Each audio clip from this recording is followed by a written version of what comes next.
Olá, tudo bom?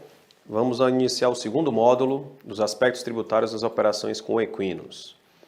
Lembrando que no primeiro módulo nós falamos um pouco sobre o universo do cavalo, sobre o primeiro agente deste universo, que eram as pessoas físicas, e hoje, dando sequência àquele estudo, nós falaremos do produtor rural, das agropecuárias pessoas jurídicas e das questões que envolvem o ICMS, nas generalidades e o ICMS nas vendas com reserva de domínio, ok?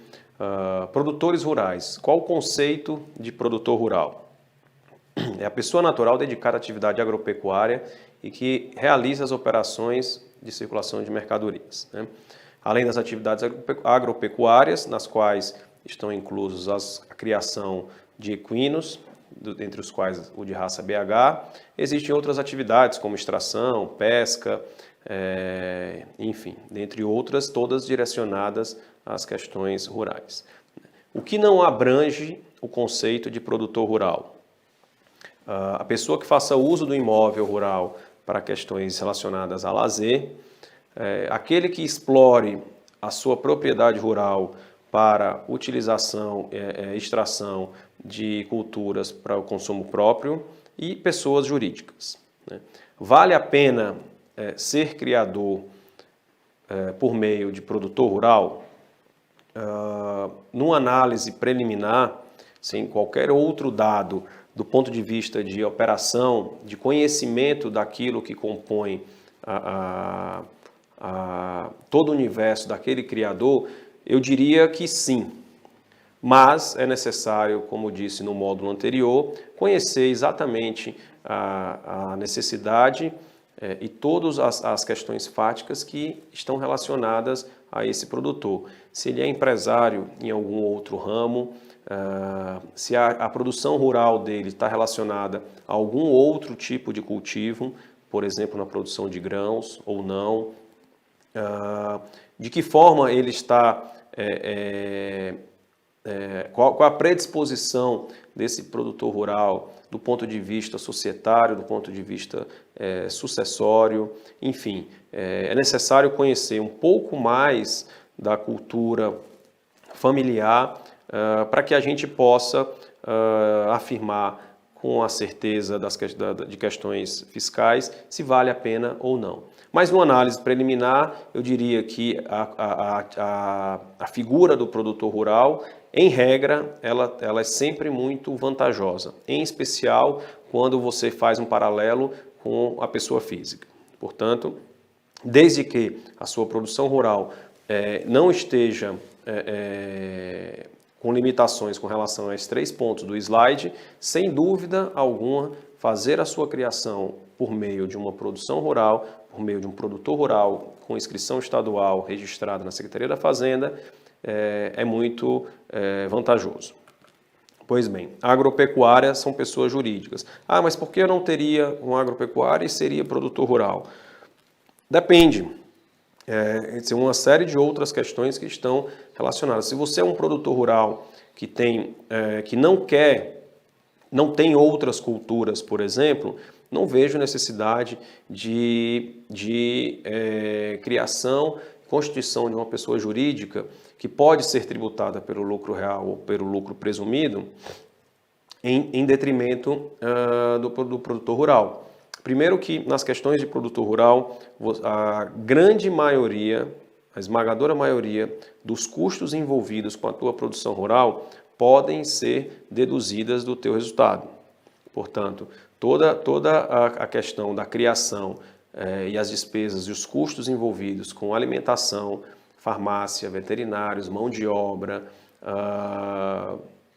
estrutura, né, ativos fixos, tratores, enfim, tudo isso são despesas que são dedutíveis da tua apuração. Portanto, o que não são, como eu disse no módulo anterior, relacionadas às pessoas físicas e que podem não ser quando fazemos o paralelo com as pessoas jurídicas que são as agropecuárias. Haja vista que temos o regime de lucro real e de lucro presumido. Ok? Então, reafirmando o que disse agora há pouco, a questão do produtor rural, pessoa física com inscrição estadual na Secretaria da Fazenda, em regra, é extremamente vantajoso. Ah, mas por que então eu teria a agropecuária? Porque a agropecuária, ela é, como disse no primeiro módulo, um dos agentes da produção rural. Neste caso específico, da produção de cavalos, de potros, e embriões e sêmens. Né? E qual que é a diferença dentro da agropecuária pessoa jurídica entre as formas de tributação? Em regra, nós temos o lucro real e o lucro presumido. O lucro real, eu também não vou entrar nas especificidades das questões da incidência desses tributos, porque certamente seria um assunto um pouco mais chato, e não vejo que traz vantagem neste momento para esta discussão, mas o que vocês precisam saber de uma forma geral é que no lucro real muitas despesas podem ser dedutíveis da tua base de cálculo para apuração dos tributos, e no lucro presumido há uma base presumida de lucratividade e que, portanto, a União Federal trabalha com essas bases e com essas alíquotas para produzir um determinado lucro dentro de um estudo e de critérios já previamente definidos em lei. Ok? E dessa forma, como há presunção dessa base de cálculo e dessas alíquotas, não há no lucro presumido a permissão para dedução de despesas. De uma forma muito superficial e muito genérica, essas são as especificidades do ponto de vista de pessoa jurídica agropecuária, do produtor rural e, como dito no primeiro módulo, para a pessoa física. Entro aqui em algumas questões relacionadas já ao ICMS, que como dito anteriormente, dentro dos critérios que foram eleitos para a produção desta apresentação, aquilo que a gente entende que é efetivamente o que traz dúvida para vocês, produtores rurais, né? O Estado de São Paulo atribuiu um tratamento diferenciado para os cavalos de raça que tenham controle genealógico e studbook, e postergam, em alguns momentos, a necessidade do recolhimento do ICMS. É o que nós chamamos de diferimento. Né? Então, as saídas dos equinos, sejam eles maiores ou menores de 3 anos de idade, elas são tributadas pelo ICMS. Okay? Eu já recebi inúmeros questionamentos, mas maiores de 3 anos, menores de 3 anos, eu tenho que recolher, não tenho que recolher? Sim, as saídas dentro do Estado de São Paulo, de contribuintes que estão no Estado de São Paulo, elas são sim tributadas pelo ICMS. Não há isenção ou não incidência de ICMS nas operações com equinos. Eu já fui questionado sobre isso algumas vezes e a resposta é sempre a mesma, por óbvio. Né? O que temos? O que temos é um diferimento, ou seja, uma postergação de um pagamento. Ah, mas para que momento? Depende. Se o equino tem menos ou mais que 3 anos de idade. Né? Sempre sem perder de vista a forma como a legislação estadual, em especial, ela trata essa questão da produção rural com equinos. Ela é extremamente escassa. Né? Existem poucas consultas que são feitas para a Secretaria da Fazenda para que ela esclareça aqueles pontos que são dúbios ou que não há legislação específica com relação à matéria, mas de qualquer maneira o que nós fizemos foi tentar reunir aquilo que está disposto em lei, conjugado com os aspectos gerais de tributação e com manifestações da Secretaria da Fazenda por meio de soluções de consulta ou decisões de autos de infração que foram lavrados ou de discussões judiciais, e aí as jurisprudências judiciais. Então é dentro desse contexto que nós entendemos que deve ser feita essa análise para que, suprindo uma lacuna ou outra, a gente consiga preenchê-la com um entendimento mais apropriado do nosso ponto de vista. Né? Então, voltando, o que há, na realidade, é um diferimento, é uma postergação do pagamento do ICMS, né? E ressalto que, para operações realizadas dentro do Estado de São Paulo, ou seja, o produtor estabelecido em São Paulo e o adquirente também no estado de São Paulo, o que temos é uma redução da base de cálculo do ICMS em 33,33%. O que fundamenta isso é o convênio 50 de 92, que já houve, já passou, já sofreu uma série de alterações. Se eu não me engano, há 2 anos atrás, esta redução ela era da ordem de 51%, né, e foi modificada para 33,33%.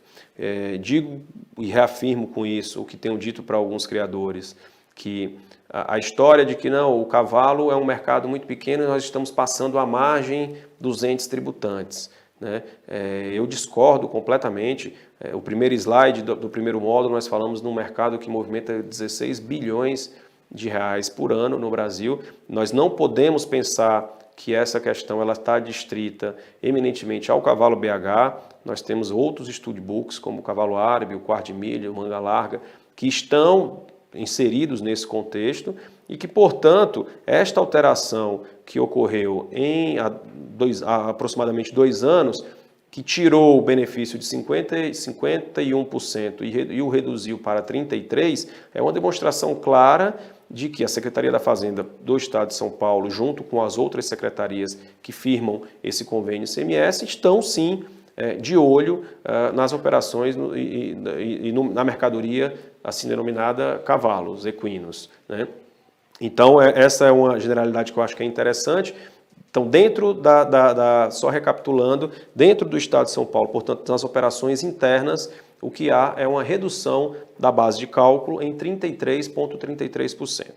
Nas operações interestaduais, a base de cálculo é cheia. Então, se eu vendo um cavalo por 100 mil, a base de cálculo desta venda para venda interestaduais, por exemplo, para o Rio de Janeiro, a base de cálculo é 100 mil. E aplica-se a alíquota,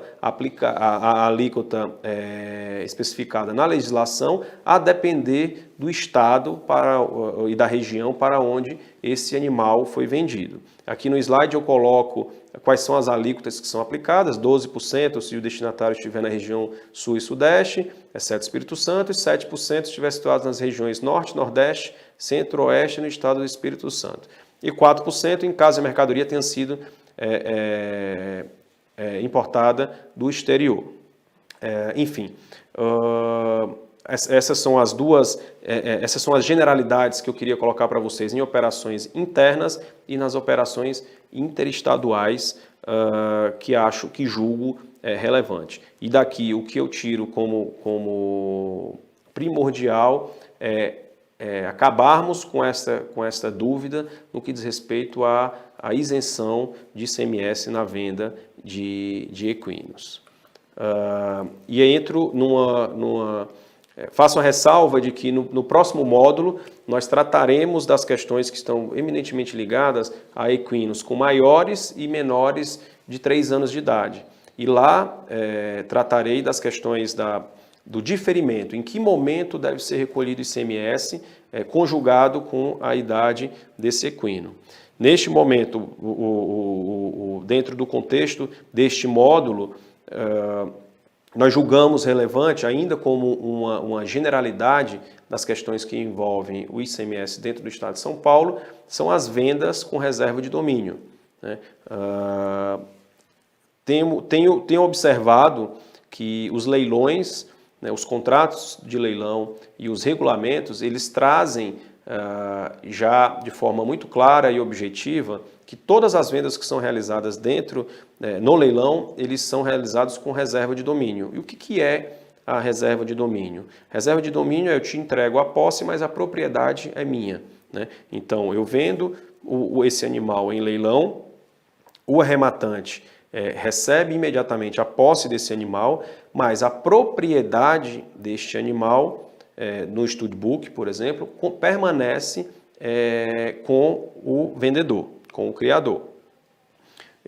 Esta é uma figura que está instituída no Código Civil. Ela é extremamente eficaz, desde que, e sei que há um módulo específico que a Associação do BH já encomendou, que vai tratar das questões contratuais e que define muito bem, traz com aspectos muito práticos a questão da reserva de domínio. Portanto, você, criador, vai vender com reserva de domínio, você tem que ter um contrato muito bem definido, onde você especifique todas as condições comerciais para o problema.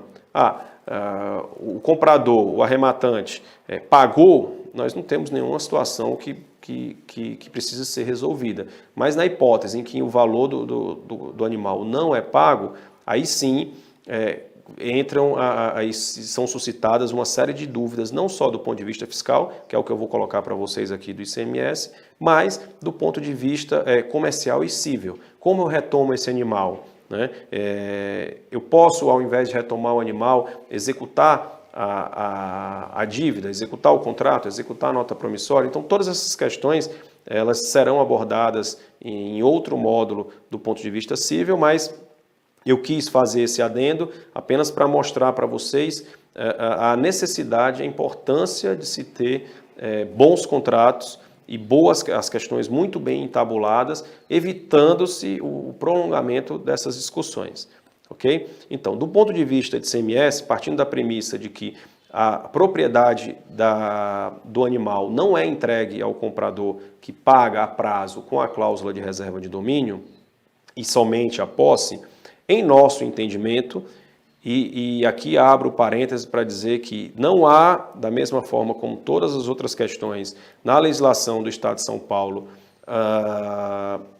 nada muito claro quanto à reserva de domínio, em que momento eu devo recolher o ICMS quando faço a venda com reserva de domínio. Portanto, mais uma vez, o nosso posicionamento ele é fruto de uma construção, né, da análise da legislação, da análise da jurisprudência judicial, de manifestações da Secretaria da Fazenda por meio de soluções de consulta ou decisões administrativas. Entendemos que ela é completamente questionável exigir o pagamento do ICMS no momento da entrega da posse do animal. Ok? Então, vendi o animal com a cláusula de reserva de domínio, em nosso entendimento, eu não devo recolher imediatamente o ICMS. Ok?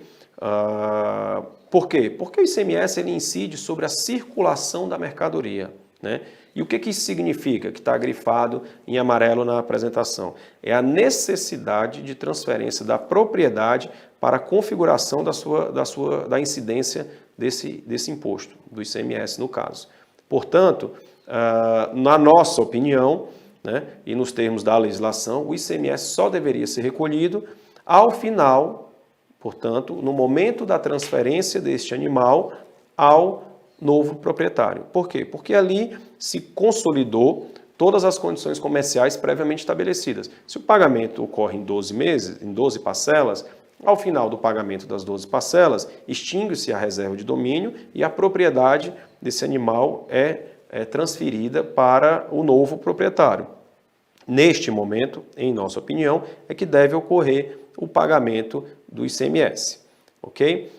Repetindo que essas questões elas não são extremamente cristalinas na legislação, isso é fruto de uma construção, né? E havendo dúvida, o que nós propomos para você criador, para você contribuinte, é que formule uma consulta, né, para a Secretaria da Fazenda. Existem mecanismos próprios para isso, para que esclareça o posicionamento do fisco estadual. Em que momento isso deve ser recolhido, né? E aí, né, a consulta, você detalha as questões fáticas que envolvem a sua dúvida e protocola na Secretaria da Fazenda. Hoje isso tudo é feito de forma digital, pelo próprio site da Secretaria da Fazenda. Sugiro que você eventualmente consulte um advogado para ver as questões e os critérios técnicos dessa consulta. Por quê? Porque esta consulta ela vai te dar a segurança e a tranquilidade de estabelecer em que momento isso deve ocorrer o recolhimento desse ICMS. Obviamente, a consulta é formulada de forma a tentar direcionar para aquilo que é o nosso entendimento e aguardar um posicionamento. Caso o posicionamento seja contrário ao que nós temos defendido, isso é passível de propositura de ação judicial e de modo que seja discutível exatamente essa questão. Se a solução for favorável, você apenas tem resguardado tudo aquilo que você vem praticando no decorrer do tempo. Penso que a venda com reserva de domínio é um caminho sem volta, porque isso dá uma segurança, uma maior segurança ao vendedor. Você, criador, que comercializa 13, 15, 20 produtos por ano e vende esses produtos e eventualmente não os recebe, você tem a faculdade de executar o valor total da dívida ou de eventualmente retomar o teu produto. E repito, desde que isso esteja muito bem delimitado no contrato, ok? Nesse slide, eu trago duas decisões do STJ que ajudam na construção do raciocínio do momento em que deve ser recolhido esse ICMS. A primeira é um trecho do voto, obviamente eu não trouxe a transcrição inteira, mas eu faço referência ao número do processo. Se alguém tiver interesse, é fácil entrar no site do STJ e consultar. Ele coloca: a incidência do ICMS, mesmo no caso de importação, pressupõe operação de circulação de mercadoria, abre parênteses, transferência de titularidade, né? Ou seja, ele traz a necessidade de incidência do ICMS à circulação de mercadoria e equipara a circulação de mercadoria à transferência de titularidade do bem. No outro julgado, ele coloca: o deslocamento de bens e mercadorias entre estabelecimentos de uma mesma empresa, matriz e filial, por exemplo, não se subsume à hipótese de incidência do ICMS, porquanto, para a ocorrência do fato imponível, é imprescindível a circulação jurídica de mercadoria com a transferência de propriedade. Ou seja, mais uma vez, numa decisão de 2010, o STJ reafirma que, para que haja a incidência do ICMS, tem que haver a transferência de propriedade. Quando eu trago essas duas decisões que não têm nada a ver com operações com equinos para a nossa situação fática, uma venda de equino com reserva de domínio, onde não há transferência de propriedade, é exatamente o que o STJ está dizendo, que não incide o ICMS, pelo menos naquele momento. Houve a transferência mediante o pagamento integral do preço, naquele momento sim haveria necessidade de pagamento de ICMS. Obviamente, para isso tem que haver um controle interno, tem as questões de emissão de nota para o envio do animal, e posteriormente a emissão de outra nota para recolhimento do ICMS, e isso são particularidades que devem ser sanadas com a tua contabilidade ou eventualmente com a própria Secretaria da Fazenda. Tá, ok? Então essa era a questão relacionada à reserva de domínio. Para esse segundo módulo, são essas as questões que eu quis trazer, são essas particularidades, essas generalidades. Muito obrigado pela atenção.